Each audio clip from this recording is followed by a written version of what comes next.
Entering the atmosphere in T-minus 10, 9, 8, 7, 6, 5, 4, 3, 2, 1.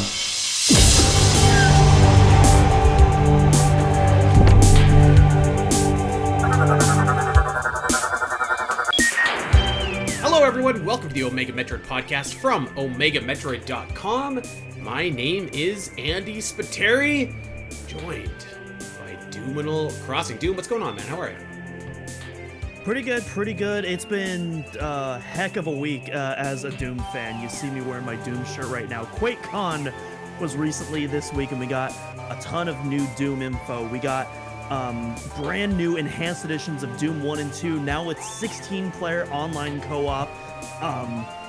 Andrew Holschult's fan-made IDKFA soundtrack, now officially part of the Doom soundtrack discography. Doom SNES port coming from Limited Run Games, and some exclusive behind-the-scenes info of Doom the Dark Ages. So it is a great time to be a Doom fan, but an even better story I want to talk about, a little update from last week. So for those who were listening to the last episode, you might remember I was telling you all a story about this lost dog that we found that we were taking care of, and we were trying to find the original owner. Well, I am happy to report to everyone, we worked with our local shelter and we were able to find the original owner. She is safe and sound now, and cannot even begin to tell you how happy I am that we were able to get that to happen. Yeah, that's awesome. We were chatting, man. If my dog ran away, I would just be absolutely beside myself. So give yourself a pat on the back. You did a good thing, buddy. Hey, no problem. Well, I'll tell you what, I saw a little bit about that Doom footage. It looked pretty cool. I don't pretend to know exactly like all the ins and outs of the Doom series, but man, that game just looks so awesome, like medieval style. I promise you one of these days, I'm going to play Doom Eternal. I've been looking at it for absolutely forever. They're right beside my shelf, so I promise one day I'm going to do it. I was busy playing another game this last week, which we are going to talk about in a quick second. However, I want to plug some stuff before we get going here, Doom. We had a lot of new stuff roll out on OmegaMetroid.com this week, and I wanted to first and foremost plug the thing that I've been talking about it on the podcast for the last probably months now at this point, but our Metroid Samus Returns guide is finally live. 100% guide. Hallelujah. It is done. This is a beast of a Metroid game, honestly. Like the only game that's bigger than this is Metroid Dread. Like every other game is that I've written walkthroughs for is so tiny in comparison that it just felt so good to get this game done. So I can't imagine anyone listening to this has never played Samus Returns, but on the off chance, if you haven't, go use our guide and it'll hopefully help you out in collecting 100% items, finding all the Metroids, defeating the Diggernaut, Ridley, all those kind of guys. And you know what? If you have played this game before, consider using our guide anyways, because it's really just a different way to experience the game. It's a little bit of a more guided path, which can be kind of fun, I feel like. So, you know what? It's over on OmegaMetroid.com. There is literally everything that you could possibly hope for this game over there. And what I actually think is particularly cool is all the different Metroid locations. So we have a custom-made map that'll show you exactly where the Metroids are, exactly what kind of Metroids, the surroundings. Some of those alphas, they got fire. Some of them don't. Some of them you're fighting them in water. So you never know kind of what you're going to get unless you use the Omega Metroid guide. So that is live right now. I'm very proud of how it all came together. I think it looks really great. And I should also, of course, shout out you for your help with this process, as well as one of our staff members, Gameworm, who also helped me out with a couple things as well. And you know what? I even put my wife to work actually cropping some images. So it's a whole labor of love over at OmegaMetroid.com right now. So go check it out.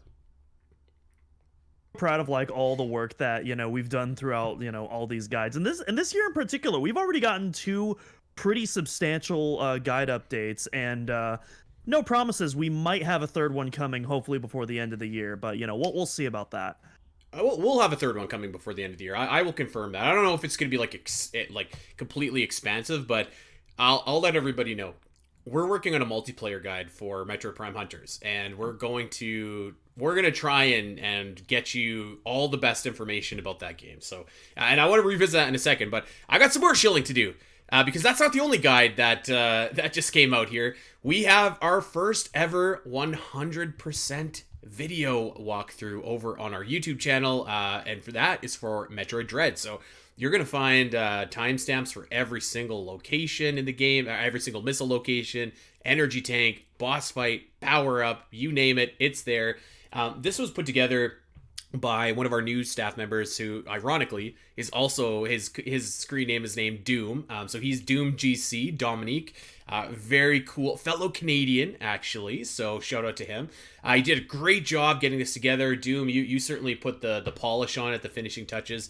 That's over on our YouTube page right now, and it looks awesome. This guide is so awesome. I'm so proud of it. And the coolest thing about it was I didn't really have anything to do with it, and like you guys just kind of put it together yourself, which is like really awesome, because usually anything you see at the website, it has at least went through me in some capacity, but not really this, and that was honestly super exciting for me.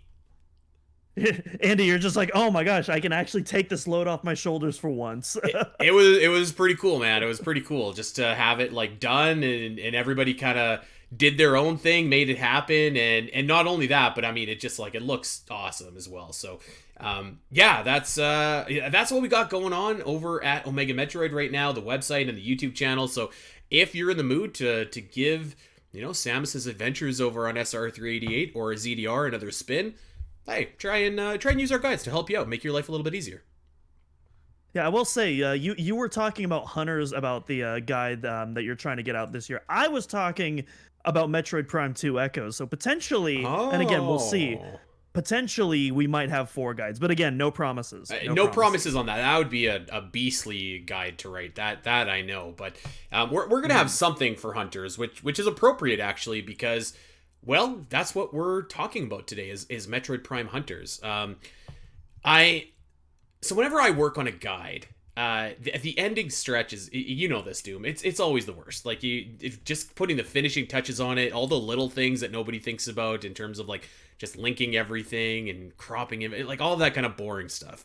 That's like, when I'm doing that, I'm like, oh god, and I'm thinking of the next game that I'm going to be doing after that. So no different this time. As I was putting the finishing touches on Samus Returns, I was like, what game could really use an updated walkthrough on our website? And the game that came to mind is Metroid Prime Hunters, and so that's going to be the next game that we do. And I've kind of been in contact with a few people about at least getting the competitive side of Metroid Prime Hunters done, so I think that'll be done pretty soon. But you know, we did the episode last week where, and I thought it was a great episode actually, by the way, where we were kind of talking about our favorite things about our least favorite games, and I, you know, I singled out Metroid Prime Hunters as my least favorite Metroid game, even worse than Other M, even worse than Federation Force. And I kind of felt inspired after that. So after we were done, I was like, you know, am I being unfair? Is this not right? Am I just piling on Metroid Prime Hunters here? I haven't played the single player campaign in probably 4 years, since the very beginning of this podcast. And so I was like, I think that I should, if I'm going to come on this podcast and say it's my least favorite Metroid game, I should at least replay it, revisit it, and then I can make that, you know, I can at least say that with confidence and back up some reasons why. So I fired up Metroid Prime Hunters on my 3DS. I loaded up the cartridge. I did the single player campaign. I got 100% items. I threw in the multiplayer. I played against some bots earlier today as a couple of the different hunters. And I do have some thoughts on Metroid Prime Hunters that we are going to explore today. And I guess this episode is going to be just kind of like a high level retrospective, so to speak, about the game and where I think it could improve and where I think that, it does do some things really well, because there are some pretty cool things about Metroid Prime Hunters. But yeah, I kind of wanted to go through and just talk about the game and just in general give some of my feedback and thoughts, and maybe we'll have like a little, I don't know, like a little back and forth here, because I'm sure that you're going to disagree with some of the things that I'm going to say, or maybe they just didn't bother you as much. But there were some things that stuck out to me that I would certainly change. Yeah, I feel like the latter. We were talking about this before we started recording. I feel like the latter is going to be more where we sit because we're overall. I do really enjoy Hunters, but it is a very flawed game, and I just have a feeling that a lot of those flaws that bother you more still bother me to a degree, but nowhere near as much. I mean, one thing we've talked about last week was, the controls, for example, where, yeah, if someone doesn't like the controls, I'm not going to fault them for that. They're pretty bad controls. Like, there's no good way to put it. Yeah. I'm used to the controls. I can play it just fine, but like, if someone's like, man, I can't do this. I'd be like, you know what, man, I don't blame you. I think that's a very fair critique to have. Well, and I guess let's just start there because that's obviously like the big one, right? And and now I had some positive things to say about the controls actually because what I eventually settled on was I mean, first and foremost, stylus controls, just throw them out the window. Those are absolutely horrible. I tried it and I was like, maybe I'm just overreacting, and I actually tried to fight Goria using stylus controls because I thought it might be easier to actually aim at Goria's little shoulder pads. Was not the case, but I tried the stylus controls, and those are just not for me. But I will say, I think that the button controls are really good in terms of like being a solution for dual analog, like, because I mean essentially that's what it is. You have your button controls, and the buttons over on the other side act as your other joystick, so to speak, which I thought worked completely fine. Actually, I thought that the movement was very fluid when in terms of like your dual analog with the joystick and with the button controls themselves. So that I thought it worked a lot better than I remember it working. I'm not going to say it was perfect, but it was a lot better than I remember working. Have you ever played with button controls? How do you usually play Metroid Prime Hunters? I use those atrocious stylus controls. That's how I play. I tried the button controls a long time ago when I was a kid, and I was just like, nope, this ain't it. It doesn't feel as precise as an analog stick, and so I just kind of adjusted to the stylus controls. And again, while I adjusted to it fine, I'm not gonna blame someone else who didn't, because they are very awkward and cumbersome to kind of wrap around. Well, they are, and therein kind of lies the problem, because if you were doing nothing else other than moving, shooting, and jumping, those button controls would be not perfect, but they'd be serviceable. They would be fine. However, the rub comes, at least for me, again with my big hand and my chubby fingers. The rub comes with getting the scan visor to work, getting the morph ball to work, switching your weapon, switching to missiles, and I will say some of those are worse than others. I generally found that switching to morph ball I thought was fine because the thing that you need to tap, like the morph ball button, it's big enough where you could just quickly tap it. It's responsive, and you go into morph ball form, no problem. And I would say that the weapon selector, I would say the same thing as well. Like for me, I was playing it and I found that worked well enough. You very quickly tap the top screen. You can choose whatever weapon you want. I thought that was fine.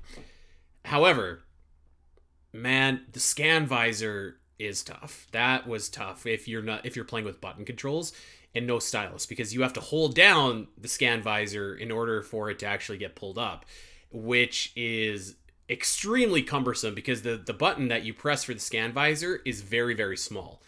It's kind of shaped like Samus's visor actually, so it's not the best. And I will say that switching to missiles, like that was easier, but I wish that there had just been a mapped button where you can do that, at least on button controls. And I realize there's only so much real estate that the DS has in terms of buttons, but like I thought that was tough. The scan visor to me though was just the biggest culprit for sure.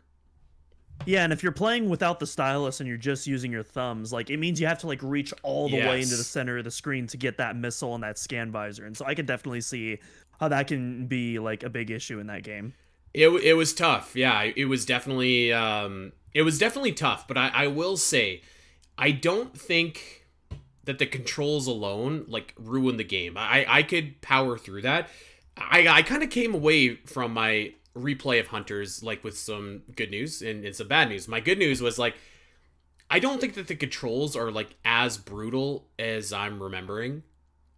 The bad news is that there's a lot of other stuff, unfortunately, that I didn't remember being quite so jarring to me that really did stick out, which we'll get to in a little bit. But I thought that those controls worked really good. I was thinking to myself while I was playing this, man, I think if I would have been in charge of making this game, I think I might have just cut the scan visor. I really do. I don't think it really serves a great purpose to the game. Yes, you find some lore and whatnot, but a lot of the lore that you find is pretty useless. And I think that you could probably get that story across in another different way. You just have players stumble upon the text or whatever. Maybe you just walk into it and the text pops up on the screen and you have a logbook where you can just see that text. I don't think that the scan visor really like served a purpose in terms of enemies, because there's very limited amounts of enemies in this game. Like a lot of them are exactly the same. And then I just, yeah, I don't know. Like I think that you probably didn't need the scan visor for some of the environmental puzzles that you needed to do instead. You could probably just, I don't know, shoot the computer in order to get it to work. But my point is, I think you could have easily cut the scan visor from the game, and I think that would have improved like the overall control. Granted, Scan Visor is obviously a big part of Metroid Prime, but this is already such a spin-off anyways that I kind of feel like, I don't know, what, do we need the Scan Visor? What are your thoughts on that, Doom?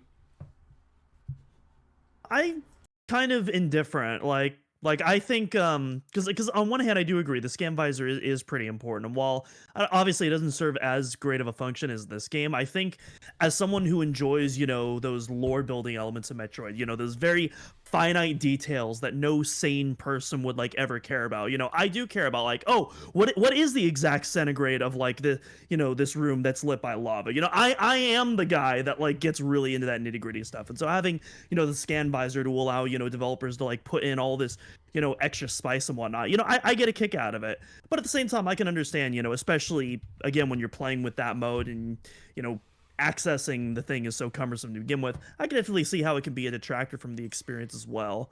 And then also one thing I'm not quite as a fan of is how scan percentages is done in this game. So in Metroid Prime, your scan percentage is dictated by lore entries, research, creatures, etc. You know, stuff that's important. In Prime Hunters, every single scannable item, regardless of importance, is counted towards getting 100% scans.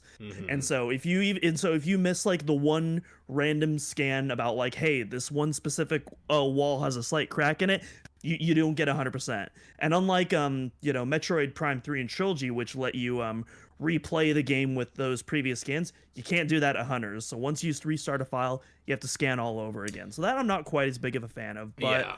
again, it's a pretty minor criticism for me personally, but I can also understand how on your end it would be a little bit bigger. Yeah, like I feel like you could have just cut it from the game. And I'm not saying it would have made the game better, but I think you could have, and it might have made the control experience better. And you know what? Luckily, to your point, like most of everything, you do have the opportunity to go back and scan. I think it's only like a few things, like the portal, some of the bosses that you don't get a chance to go and scan again. So they do help you out that way by letting you at least, you know, make sure that you can scan a lot of the different things. But I do agree. It feels like there's a lot of stuff that you need to scan, and not a lot of it is very interesting. I don't think. That's just my opinion, but yeah, I was kind of playing it, and time again, I came back to the idea of like, I think they should just cut this. Like because I mean, it's already like a spin-off. Like I can't remember off the top of my head, but does Federation Force have scans in it? Like No. lore scans and stuff? I didn't think so. No. If that game doesn't have it, like why does this game have it? You know? And obviously this game came out 10 years before, but the point being is that I think it wouldn't have hurt the game to get rid of those. So that was one of my takeaways playing the game. So I have a couple takeaways. So one, controls not as bad as I would have thought, not perfect by any means. Two, maybe we could have got rid of that scan visor. So I'm kind of feeling a little bit better about the game so far as I'm playing it, but I kind of get into it a little bit more, and some other things stick out to me. And I think that you're also probably not going to love this, but I think that Metroid Prime Hunters, like the enemies that you fight in the game, like the actual like enemy diversity in the game, is just so terrible. Like, you fight psycho bits, you fight like gamers and zoomers, and I think there's a shriek bat or two in the game. But I mean, like, that's pretty much it. Like, there's so little enemies for you to fight beyond the bosses, which we'll talk about in a second. I was just like, man, like, it really just seems like I'm constantly fighting the same thing over and over and over and over again, which, I mean, granted, you do that in Metroid games, like, here and there, you fight a lot of the same enemies, but this game, I thought, just really exacerbated that. I agree with that critique. I think that's 100% fair. A lot of there's a lot of whatchamacallit, there's a lot of not only is the enemy diversity really low, but there's also a lot of reused assets. Like you mentioned the psycho bits, but there's like 5 or 6 different tiers of psycho bits, for example, and that applies to several of the other enemies as well, and that kind of goes throughout. The guardians, you'll have like a guardian with like the battle hammer, a guardian with the volt driver. Golly. And so you'll have you have a pretty decent pool of enemies, but then rather than expanding on them, it's just kind of like these weapon palette swaps almost, or like, oh, this one takes a little bit more damage to kill, this one's weak to this weapon, etc. And so it actually kind of reminds me a lot of the kind of the enemy diversity I had with Samus Returns, although it's a bit more exacerbated here in Hunters, just because of how little unfortunately how little dev time the single player was able to get. But yeah, I mean, it's probably not fair to compare it to Samus Returns. This is obviously like a different type of game, but like, man, it's not even close. Like the enemy diversity in this game compared to pretty much any other Metroid game except for maybe Metroid 2 is pretty wild. Probably that's not even fair, actually. The original Metroid 2 still had a ton of enemies in it, so that's one thing that stuck out to me. I would also say, and I kind of feel bad saying this because, again, this isn't a fair one-to-one comparison, but like, I think my critique of this game was like, these are probably the worst boss fights in the entire series. They're really bad. I don't know that I really loved one single boss fight, I have to admit. Now, the fights against the Hunters, those are okay, but they're not like necessarily boss fights. They just feel like kind of random encounters versus a computer bot that you would fight in multiplayer, and I mean, that's exactly what they are. So like, there's not necessarily strategy involved. There's not necessarily like anything that you look for, the traditional metrics when you're kind of discussing a boss fight for any of the Hunter fights. And those guardians that you mentioned just drove me nuts. Like, you fight, particularly as you're getting towards the later stages of the game in Alanos, like all the guardians that are constantly coming and coming and coming. I was just like, oh my god, this is like, I never want to see one of these guardians again, which is probably the point, but like, man, so I thought that the Hunter fights were fun, but not necessarily boss fights. The guardians drove me nuts, and I want to talk about the other bosses in just a second, but specifically to the Hunters and the guardians, I don't know, am I being unfair? I think so. I kind of wish the AI was at least a little bit more difficult, because I found their AI to be a bit easy, but it's also very possible that was there to compensate, the controls and kind of, that lack of that second analog stick that a lot of people would be accustomed to, but even by 2006. And so I can understand, I can understand it from that point of view. I think for what they are, and again, for what Hunters is as a game, I think they're fine. But again, I don't necessarily disagree with your criticisms either. And totally separate, and we'll probably talk about it later, but I've talked about, on a lot of times, about how I think the Hunters soundtrack is underrated. But one of the exceptions to that is the actual Hunter themes themselves, which I'm personally, I get what Lawrence Schwedler was going for there, but I don't really think it panned out. But we can talk about the soundtrack later. Yeah, we'll talk about the more soundtrack. About our thoughts there. You know what?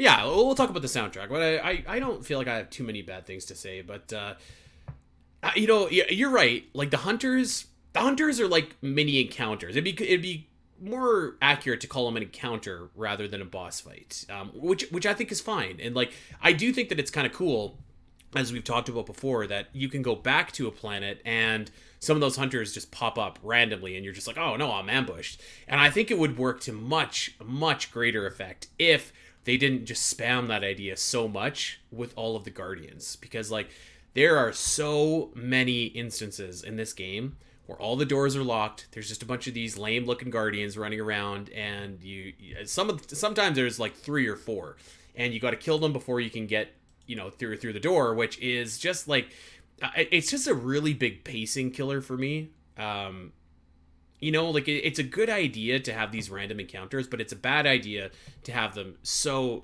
often. It kind of feels almost like you're playing like a JRPG from the 1980s, where you're playing Pokemon and you're in the moon cave and or the rock tunnel, and you're trying to get to the other side, and all of a sudden it's like these Zubats won't go away. That's kind of the same thing that we got going on here with the Guardians. So that stuck out to me. It was driving me nuts. I did think that the hunter fights were cool, but they weren't like great boss fights.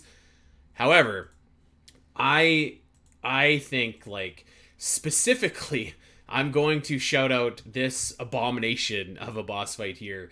What do you call it? The Credifid? Is that the Credifid? Yeah, the Credifid, the pillar boss. This is just like the absolute man.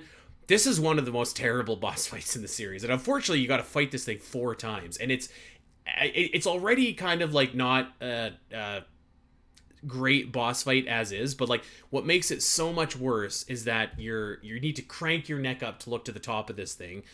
You need to constantly circle around it, so your vision is way up. You've got vertigo from circling around this thing so much, and I don't really think it's that engaging of a fight, and it's the same thing 4 separate times, which I knew that I didn't like this fight, but man, when I replayed this, I was just like, oh my god, this is not my jam. It's not my favorite. I don't hate it, but like I don't think it's amazing either. Like because I feel like those Credifid fights at least are pretty quick, at least when I do it. The Slench fights take a bit longer, but I also think they're more engaging than the Credifid fights, so I would agree. I don't mind that nearly as much. But yeah, I'm just kind of, I don't know, when I look at the Credifid, I think to me that's like an incinerator drone from Metroid Prime, where it's not, well, I'm not like, oh god, not this fight, but at the same time it's like, it's the incinerator drone. It kind of, but man, I think that the incinerator drone is just so, and you know what, one of the reasons why the incinerator drone is so much more exceptionally manageable, and I'm jumping around a little bit here, is because there's no lock-on in this game, versus there's a lock-on mechanism in Metroid Prime Remastered. I understand why they didn't put a lock-in mechanism. 1, because there's probably no button for it. 2, because obviously the idea is to use your stylus to have pinpoint accuracy, but like, maybe it's my fat fingers, but man, it just doesn't work. I need that lock-in mechanism in order to, especially for a boss like that where you're just circling around and around and around. I didn't particularly care for it. I will agree with you, though, that I think that the what the heck is this thing's name? I was about to call it Stench. The Slench boss fight. I think that these are better. I don't think they're great, but I think they're better, and they at least like they change up and give you, I don't know. I know that the other boss fight changes up and like it becomes more challenging and whatnot, but like I kind of thought that was just like more frustrating. The challenges and the changes that the Slench makes, I think are much more kind of robust and much more fun, make for a better boss experience. So I thought that these ones were okay. I mean, you know me, I'm not a fan of doing any boss fight more than once. 4 times was certainly too much, but they were okay, but certainly by the 4th time, I was just like, I do not want to do this. And I will specifically shout out Slench number 3 as being particularly egregious to fight. Slench 3, that's a Celestial Archives 2, right? If I remember correctly. Yeah, you're right. Yeah, that one's brutal. it stinks. Like that one is the one that you have. I think you have the Volt Driver shooting at you in that one. I think, I could be wrong, but whatever 3 was, I just remember like fighting 3, and it took me forever to do. Probably like half an hour. I think, I could be wrong. I want to say that's the one where you have to use the battle hammer, and which has an arc to it, and so you have to be able to time that arc, and it especially during the final phase where it's like flying all over the place, it can be very tough to, pinpoint your shots. Yeah, I would agree with you there. So, and you know what? I kind of like the idea of Goria. Like, I think that Goria is a cool fight. Phase 1 specifically. Phase 2 is kind of like whatever. Phase 1, the Goria fight, I think is kind of cool. Goria looks cool. But, like, first and foremost, man oh man, like, actual fighting that guy. You saw, I posted a picture yesterday of my hand, like a full body cast. It's obviously not that bad, but my hand was aching, and it took me like 45 minutes to fight Goria Phase 1 and 2, which is just outrageous. So all of the strafing and whatever that you have to do in that battle, again, is just like, oof. But I have a couple other critiques. One, I think that, and tell me if I just suck, because it's very possible, but like, I had a hell of a time hitting this guy in the shoulder pads where you need to hit him with anything except for the shock coil and sometimes the Imperialist. I mean, that's usually, those are my go-to weapons, just because I mean they do the most damage. So I'll try to like whittle the pads down to like half health or something. So what I like to do, because if you destroy one shoulder pad but you don't destroy the second one in time, he'll start to regenerate. And so what I like to do is I like to whittle them both down until they're both near, and then take them both out simultaneously. So that way I don't have to worry about him regenerating. Yeah, that was my strategy as well. I found that it was just like really hard to hit the guy in the shoulders, because it's a very small like spot where you need to hit him. And unfortunately with the button controls, you don't get as precise aiming as you probably do with the stylus controls, which is to be expected. But I had a heck of a time trying to get that done. And then tell me what you think of this, because I'm sure that a bunch of people are going to dump all over me here. But it took me a long time to put together what the colors in that fight meant, because like Goria changes color and he starts. So for example, he'll start firing off the shock coil, but he's red while he's in the shock coil. So I was like, okay, he's red. That must mean that he has the Imperialist equipped or whatever. So I was busting up my shock coil to try and damage him. So that was frustrating. It took me a second to realize, oh, actually the color that he is what the beam I need to be to hit him. And before I figured that out, I was trying to think to myself, I'm like, okay, what is weak to what here? Like, obviously I know that the Judicator and the Magmul are weak to each other. That makes sense, fire and ice. But I was like, what's the Imperialist weak to? What's the shock coil weak to? I feel like the battle hammer and the shock coil are kind of both like these electrical, or the volt driver and shock coil are both these electrical attacks. Battle hammer is like a nuclear attack. Like, what is everybody weak to here? I have no idea. And I feel like that was kind of like crucial knowledge for that fight, if you're dumb like me and didn't know, hey, he's blue, so use the shock coil. You know what I mean? Yeah, well, and another thing is like, because the Judicator is like kind of a purplish color, and so if you're not paying attention, it can almost blend in with that blue. Ditto the Magmul and they're orange, yeah. Yeah, with the Imperialist, and so yeah, it's kind of just yeah, I could definitely see. I can't remember if that confused me back when I played it, because that was a couple years ago now. But yeah, I definitely remember the first time doing that fight. Like, it took me a few minutes to like get my rhythm before I like really got my groove with that fight again. Yeah, like it had been a while, like a long time. I said I played this when I was when we started the podcast. I'm pretty sure I didn't make it to Goria when we started the podcast, so we're probably talking like 10 years since I had actually like full on beaten the game. I think I fought Goria, but I don't think I beat him, so I totally forgot like what the heck you were actually supposed to do, and I was just like, oh my god, I was bashing my head against the wall trying to figure it out, and eventually I got it, and then we got to Goria Phase 2, which is like fine. I thought the Omega Cannon was fine. It's like, I don't know, it was fine. Goria Phase 2 is like the victory lap, I think. Pretty much. Like, if you're good enough to beat Goria Phase 1, there's no way you're gonna lose in Phase 2.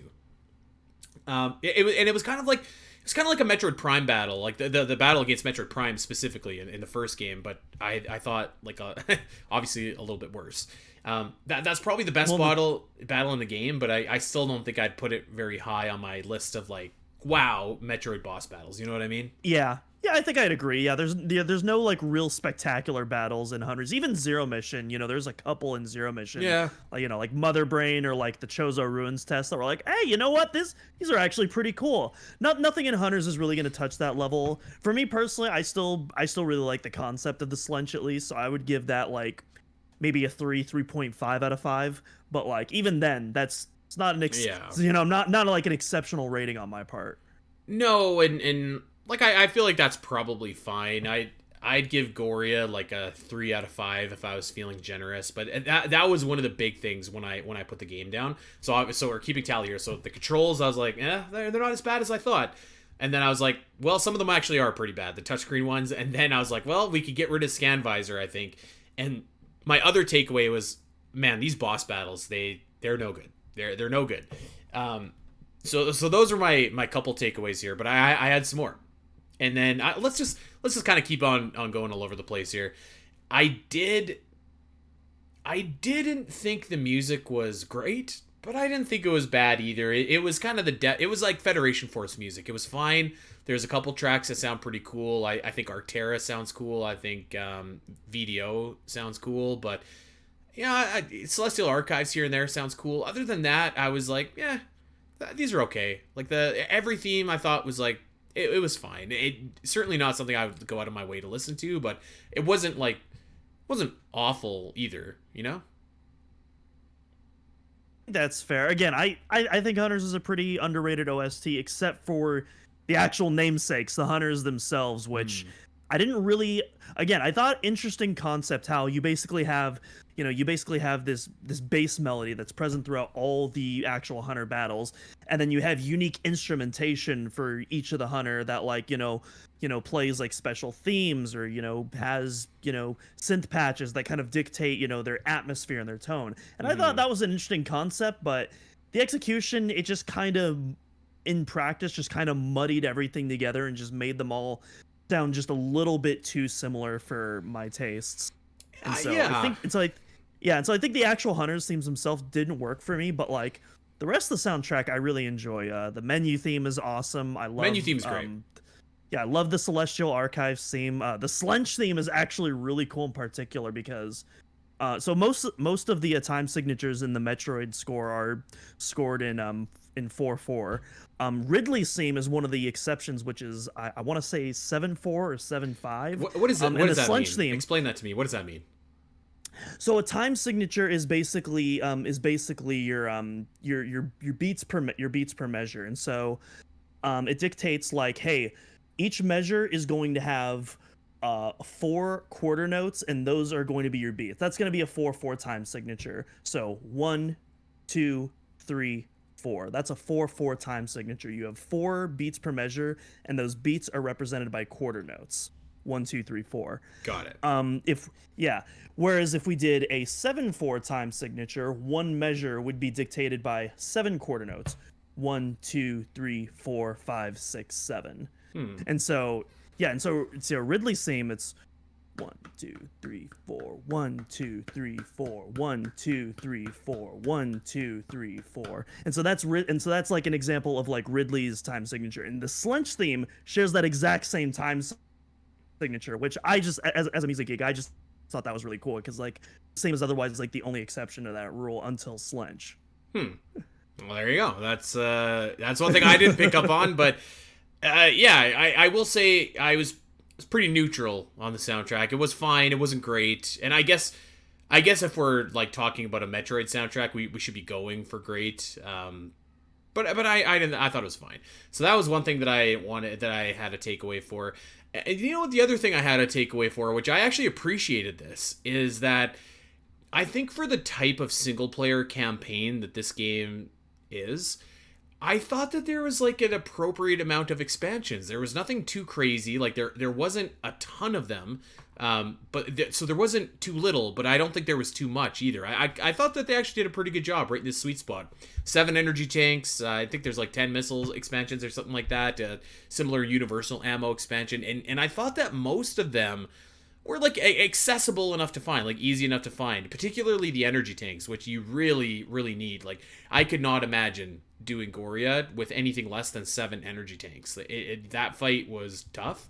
I thought that I thought they did a good job with that, and I'm glad that they didn't like try and weasel and powerbomb expansions or anything like that. You know what I mean? They kind of kept it simple, which I thought was the right decision.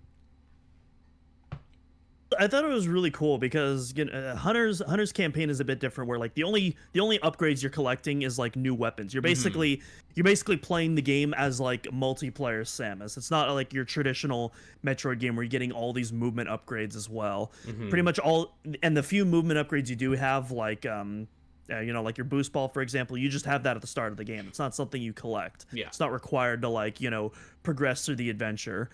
But despite not having a lot of those a lot of those more prominent abilities, like the grapple beam, spider ball, etc., I still think they found really creative ways just to use your base kit to do some really fun expansions, I think. Yeah, I think so. There was like, again, it was more so like you had to find them, like they were hidden rather than you needed to complete a puzzle in order to get them, which I think is, again, probably the right decision for this game, just based on its controls and just area structure, which we'll get to in a second. But yeah, I also actually thought you're totally right. I did not think that keeping essentially any kind of upgrades from Samus, except for the weapons, hurt the game at all. I thought that was the right decision. I'm glad that we didn't have to get like the Various suit, or we didn't have to get like the, you know what I mean, another type of visor, God forbid, in this game. I do like that they kept it nice and simple, which, I mean, they probably needed to, but also I thought that it was the right decision for the game. Yeah, absolutely. Well, let's keep going here. One thing that I did, you know what, actually, I guess we should just talk about the weapons, since we're kind of on that track already. Well, you tell me, actually. Would you rather talk about weapons, or would you rather talk about areas first? What do you want to do here, Doom? I'm talking a lot. What do you want? I think weapons. Yeah, we kind of transitioned into the weapons there. I think that makes sense. Okay, so I have some thoughts on these weapons. Maybe a little ranking of these weapons here. This will be fun. And I'll say, I think all the weapons are like cool. I think that they're like a cool idea. I like that they are all different and have different properties and different weaknesses and whatnot. So I think for the type of game that Hunters is, obviously we all know that I'm not a fan of ammunition in Metroid Prime 2, but this is so much of a different type of game that I think that it works fine in this game, and they're pretty generous with ammunition also, to be fair. So I think that looks pretty good. I want to do a little ranking here of these weapons, and maybe you and I could just do it together, and we'll do it definitive style. So we'll just say one of the weapons, and then we'll rank it either last, first, etc., etc. So let's go ahead. Let's have a little bit of fun. All right. So the very first weapon that you get in this game is, what is the first weapon that you get in this game? I think it's the Battle Hammer. Yeah. Battle Hammer. I thought that this was like cool. It's difficult to shoot sometimes because it does have that arc, and the lack of charge, like you can't charge it, I think hurts it. And by the way, I'm talking just based on playing as Samus here. I'm not talking about based on the Hunters. So there's no affinity bonuses linked to this. So this is just standard. I think the Battle Hammer is kind of cool. What do you think? Yeah, I agree. I will say this is pretty much a multiplayer weapon for me. I very rarely ever use this in single player. Again, unless there's an exception like the aforementioned Slench fight where it's required. Mm-hmm. It's definitely one of the weaker weapons in terms of combat. So next up is the Judicator, which is the ice weapon. I don't know. I feel like I never, ever used this in the game. I think I used it once to battle the flame dude that you need to fight at some point in the game. By the way, we forgot to talk about the flame demon and the ice demon. I guess they're kind of bosses too, but they're pretty lousy as well. But yeah, I think that was the only point in the game that I ever used this, to be honest. So I would put this one below the Battle Hammer. What about you? I would put it above the Battle Hammer, but again, it's not one that I use regularly. I do think the bouncing off walls gimmick is kind of cool, and I like the sound design on it too. So that's probably why I would put it higher. But I'm not gonna fight for it by any means. So if you want to put Battle Hammer higher, go ahead. I probably would. Again, we could just have our own list. Like this is fine. We'll just keep track of it. But the next weapon that I found was the Volt Driver. This is like easily the dead last for me. I thought that I'd never used it. I think that the fire rate stinks. I never found a use for it. I was like, who is actually weak to this? Because I have no idea. So I don't think I ever used it beyond like busting up shields and then in the Goria fight to hit the little gimmick on the top of the wall. Other than that, I dare say I did not use this Volt Driver like a single time. This is Weaval's weapon, is that right? Oh, this is Candon's Candon. weapon. I'm Battlehammer is Weevil's weapon. You're right. I'm sorry. It is funny that you bring that up, though, because in the first Hunt demo, there was an exclusive weapon there called the Electro Lob that's kind of like a combination of the Volt Driver and the Battlehammer, where it still had the electrical properties and the sound design of the Volt Driver, but it was green and it had the that arc that the Battlehammer does rather than the straight shot. Okay. So they kind of just pulled those two weapons apart and created two unique weapons. If I say can that speak. 10 times fast. Instead of doing that, I'm just gonna agree with you and put it in dead last as well. I love the sound design, but otherwise useless. Shock Coil is next. First place. This has got to be first place, baby. right? Oh, dude, this is. I mean, there's a reason that Silex is my go-to in multiplayer. I freaking love the Shock Coil, even without those affinity bonuses. It's so cool to use. It's fun. Yeah. It's a really cool risk versus reward type of weapon where it's like, hey, if you know how to stay on track of your enemy, then oh man, you're gonna get like the reward of a lifetime when you just start absolutely draining their energy like lightning fast. It's so much fun to use. Yeah, you feel OP, but you're not actually OP because you're using skill, and I love it. I thought that it was just a nice weapon, and even removing that it's Silex's weapon, because I think if generally you ask somebody like, what's your favorite weapon, and then they didn't know any better, they might just say the weapon that Silex uses, because Silex is obviously a cool dude. But this weapon is just, it's easy, number one. And the reason why is because it's one of the very few weapons that it finds where it needs to hit. You don't have to aim necessarily. You kind of got to get in the right direction there, but like you just fire and it'll go where you need it to go. So this is like such an awesome weapon in this game, and a godsend in terms of like refilling your health. That's the thing. It's not hard to to actually like paint targets. But the thing is, if you want to get that real good damage bonus, you has to be consistent though. So you can't just like, paint a little bit here, paint a little bit there. No, you have to get on the target and then like keep following them and make sure that you don't break your line of sight to really get that satisfying damage bonus. So I still really like that because there's still that skill check involved. It's easy to aim, but it's not as easy. Like, for example, when I was using this against Goria, like that really saved my bacon because I was like sucking in health or whatever. But like you did have to constantly adjust to make sure that you were still on track to where you actually needed to hit in order to get that regeneration. So yeah, this weapon is awesome. Magmal, I think it's okay. It's like a middle of the pack weapon.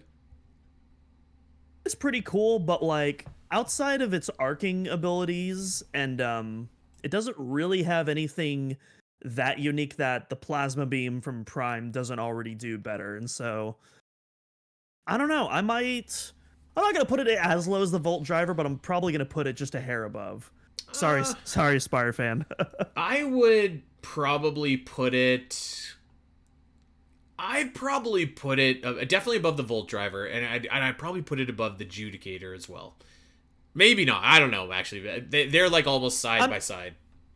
I'm going to put it above the Judicator just because I think the Judicator has some more unique properties going for it, namely the wall bounce, which I think is really cool. Yeah, that's fair. Okay, well, Imperialist, this weapon's awesome. It's probably the second best weapon in the game, I think, pretty easily. And if someone said it was their favorite weapon, I'd have no problem with that. It's just a cool sniper rifle. It's pretty sweet. Yeah. I feel like Shock Coil and like the Imperialist are like kind of like easily like the S tier weapons of like this whole pack. There's no doubt about that. I will say, again, me being dumb and playing with my fat fingers on my 3DS, I had a heck of a time trying to double tap it so I could zoom in. And pretty much at the end of the game, I was like, oh, hey, if you press select, it just zooms in for you. So that was some stress on me, brought on by me, to me. So there you go. I thought that all the weapons were pretty cool. Really, the Shock Coil and the Imperialist are the ones that stick above the rest for sure. The rest of them are fine. Even the Omega Cannon, I thought, was just kind of like, nothing really to it. It's it actually doesn't even look cool, to be honest. It's a giant death gun. Yeah. So I thought that was okay. So my one of my other takeaways was the level design of the world. And I'm kind of conflicted on this, and I wanted to talk to you about it here today because I came away just being like, on one hand, I was like, for the type of game that Metroid Prime Hunters is, I think that these levels are designed about as well as they can be. Each area has some pretty cool rooms involved with them, which makes sense because they're multiplayer rooms. But I was like, yeah, I think that the level design can be pretty fun. Like all the data rooms in the Celestial Archives, I think are pretty cool. The one area in space is neat. VDO has some pretty cool stuff going on in it, like all the different fuel rooms and stuff like that. The maze or whatever. Even Arctera has that like really awful maze room, but that was interesting enough. So I kind of thought like the actual areas themselves were better than I remember. But then I was like, some of the content that is inside the areas, to take away from my point, is just kind of like, it is very repetitive because like a lot of them, and unfortunately the way that the game is structured is you need to collect three gimmicks in order to activate a portal to fight a boss to get an octolith, and you do this 8 times during the course of the game. So like you're collecting 24 of these gimmicks in order to open these portals. Some of them are naturally better than others, like some of the puzzles and some of what you need to do, but a lot of them are fight the guardian, get the gimmick, and go on. So I don't know. I almost felt a little bit conflicted about what my thoughts on the areas were. Like, again, like I think at the end of the day, I'd probably say they were fine enough, but they certainly didn't. I don't know. They didn't detract, but I also don't think that they elevated the game either.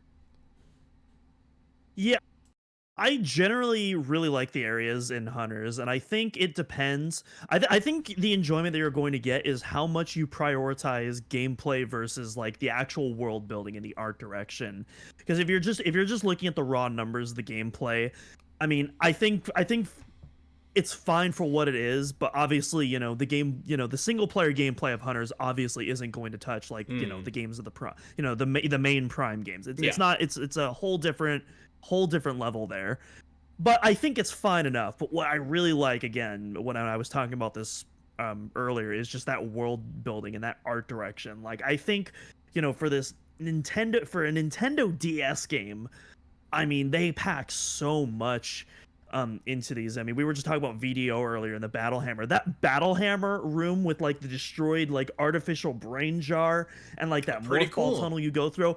That is, oh man, I totally forgot. I remember playing when I was replaying Hunters again a couple of years ago, and I going to that room again. And it's like, oh my gosh, I totally forgot about this, and it looks so much cooler than I remember it. And there's so many different areas that are like that. You talk about Celestial Archives, where you exit the space station and you come across this destroyed hallway, and you're just in the vacuum of space. Unfortunately, it doesn't adhere to the physics of space. There's still gravity for some reason, but still, it's a really cool looking area. Like, and this game has so much of that, and there's so much detail put into not just those multiplayer rooms, but also the original single player rooms that also attach those together. And so it's kind of cobbled together, but it also just, I don't know, it just kind of works for me at the same time. And like, I appreciate the amount of effort that was put into something that frankly didn't need to have that kind of effort in, considering the multiplayer really is the reason you're buying Hunters. The single player is just kind of there, but I just really appreciate the effort that was put into there, and I think it created some really cool content out of it. Yeah, I think that's fair. And I think one of the things that I've always kind of, and listen, I came away from my playthrough, after everything that we talked about, I came away from my playthrough and I was like, I think that Metroid Prime Hunters is still my least favorite Metroid game, unfortunately. Which, you know what? That's totally fine. Everybody has a least favorite Metroid game, and everybody's going to be different, so that's totally fine. I still thought that it was a pretty fun experience for what it is, right? But I think the problem, again, with me is that, like, I've always kind of judged it as a single-player experience, because that's what I want my Metroid titles to be. I played some multiplayer matches, and like, against bots, and it's fine. That's not really what I'm kind of looking for. I will say that they have a lot more modes than I remember, and that there was a lot more like it was certainly a step up above the the Metroid 2 multiplayer, right? Like, which isn't hard, but it was certainly a step up above that. But I think that's the reason why it kind of, for all the reasons that we talked about, but also just because I more so wanted to expand on that single player experience. But that's not really what Metroid Prime Hunters is, and I was happy to replay it for the first time in a long time, and complete it for the first time in a long time. I've definitely picked up and done like the opening bit of Celestial Archives here and there over the past years, but I've always put it down. One, because my hand hurts, and then two, just because I was like, I don't know if this is for me. So it was fun to go and experience that game again. It had been a long time. Yeah, absolutely. Yeah, and I almost want to replay this myself, but there's also a couple other Metroid games that I want to replay as well. That and so I think I can go a few more years before I do another playthrough, just because again mine was fairly recent. It was a couple years ago, and I still really enjoyed that playthrough. And yeah, that's the thing about Hunters. Like, it's a very on one hand, like, I know going in that it's not going to reach those heights, but like, I don't know, for what it is, I really appreciate it for what it is. And I think that, despite being kind of, this lesser title amongst the greats, there's still enough unique stuff about it that I'm still able to get enjoyment, and right. Despite the several hurdles that the game loves to throw at you, intentionally, and it or does, otherwise. it does. Yeah, I thought that it was a good experience, and again, I wanted to be fair to these Metroid titles that I singled out last week and say, like, maybe I should replay them to see what sticks out and what doesn't. So, that being said, I gotta tell you, you know what I'm gonna fire up after we're done here tonight, and I had plans to do? Baby. Super Metroid. Well, that's never a bad guess, but I'm replaying Federation Force, baby. I'm gonna get going on that game, and I think I'm gonna do it. I think I'm gonna just replay the campaign from start to finish and see. I don't know. I think it'd be interesting to play Hunters and then play Federation Force and see kind of where we're at in those games and see what some of the improvements that Federation Force has. Because God, I hope that's got to have some improvements 10 years later after Hunters, right? So that's going to be next on my list to give some of these Metroid games that I threw shade at last week a little bit of love and replay them. So maybe we'll do some Federation Force stuff in the next couple weeks. Who knows? Maybe we I won't. wish you the best of luck. I'm not personally ready for that just yet, but yeah. I actually even installed Metroid Other M on my computer to fire up once we're done as well. So I am I don't know, I'm a glutton for punishment. So look forward to that, I guess. Well, that's my thoughts on Metroid Prime Hunters. Thank you for talking that through with me, Doom. You know what? I'm really excited because next week's show, I want to promote before we get out of here, is going to be an absolute banger. And for anybody that doesn't know, Alien in Review returns next week. So you got the week off, my friend Dak. We thought he was going to be here tonight, but he couldn't make it. We're going to give him the next week off too. Me and Goo are going to be back at it. Alien in Review. Alien Romulus is out. I've seen some advanced reviews, man, and this is reviewing really well. So at least what I've seen. I guess I shouldn't say I've seen some. I saw one advanced review, and it was awesome. So I'm really, really excited to go talk about Alien next week. I'm a huge Alien fan. Obviously, the series inspired the Metroid series. Romulus looks awesome. I'm going to see it on Saturday. I can't wait. I'm so pumped. Genuinely excited. Like, all these trailers that have come out, like, look so good. I haven't seen the Evil Dead remakes that Alvarez, I can't remember his first name, but Alvarez, he's the director. I haven't seen those, but I know those Evil Dead remakes got like really good reviews as well. Mm-hmm. And I mean, this new Alien movie looks awesome, so I'm really excited to see what he's cooking. And then also kind of unrelated, Matrix 25th anniversary next month. It's coming back to theaters, and I'm definitely going to see that. Because for those who don't know, The Matrix was my very first R-rated movie ever. So a very, very special movie for me. But I was too young to see it in the theaters. So I think 25 years later, it's time to rectify that error in my life. Yeah, man. You definitely got to go see that. I think The Matrix is like one of the greatest movies of our time. Like certainly one of Oh, the yeah. greatest cyberpunk sci-fi movies. And you know what the thing about The Matrix is? It has only gotten more and more and more relevant as the years pass on. So yeah, man, if that's playing in my theaters, I'm gonna go see that. You know the thing about The Matrix? My wife hates The Matrix, so I might have to go alone. She hates it because my father-in-law used to always watch it every single time it came on TV. So she's seen like bits and parts of it like numerous times. So I'm a huge Matrix fan, and so every time I want to watch it, she's like, God, not The Matrix. Go figure. But yeah, Alien Romulus, that's when you man. come. Oof. That's when you can come in and go like, "Oh, don't worry, babe. We'll watch something else. Matrix Reloaded, Matrix Revolutions." I made her watch. We did a huge Matrix marathon before Resurrections came out, which I love. Resurrections, by the way, I thought that was a great movie. So we watched everything. We watched Matrix 1, 2, and 3, Animatrix. We did a story recap of like Enter the Matrix, that PS2 video game from back in the day. We did it all, and it was awesome. I'd do it again.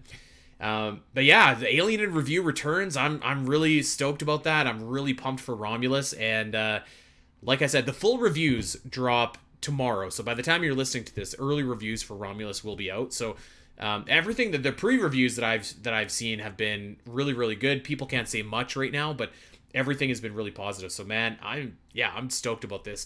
Alien in Review is back, baby, and that's gonna be next week. So that's gonna be awesome. Yeah, I can't wait. I'm definitely gonna make sure that that I watch it in theaters before I watch that episode. Cannot wait Yes. to hear you and Goose thoughts about it. Yeah, don't listen to our episode until you've seen it, because it is the first half will not be spoilers. The second half will be tons of spoilers. So just to throw that out there for everybody. Any final thoughts about Metroid Prime Hunters before we get out of here? It's not much, but I really like this game. Again, it's a very tiny package. It definitely, because of the game's development history, a lot of cut corners would need to be made. Not just the development cycle, but also just the literal hardware it's on. It doesn't give a lot of opportunities for a 3D Metroid game. But I feel like this game is still ambitious as hell. I love what it set out to do. Even if it wasn't successful, I think it still has. I think it has its place outside the kiddie table. I think it earns the family Thanksgiving table, if you ask me. Okay, I feel like that's fine. It's like a relative, You only see the relative maybe a couple times a year, but you're happy to see it.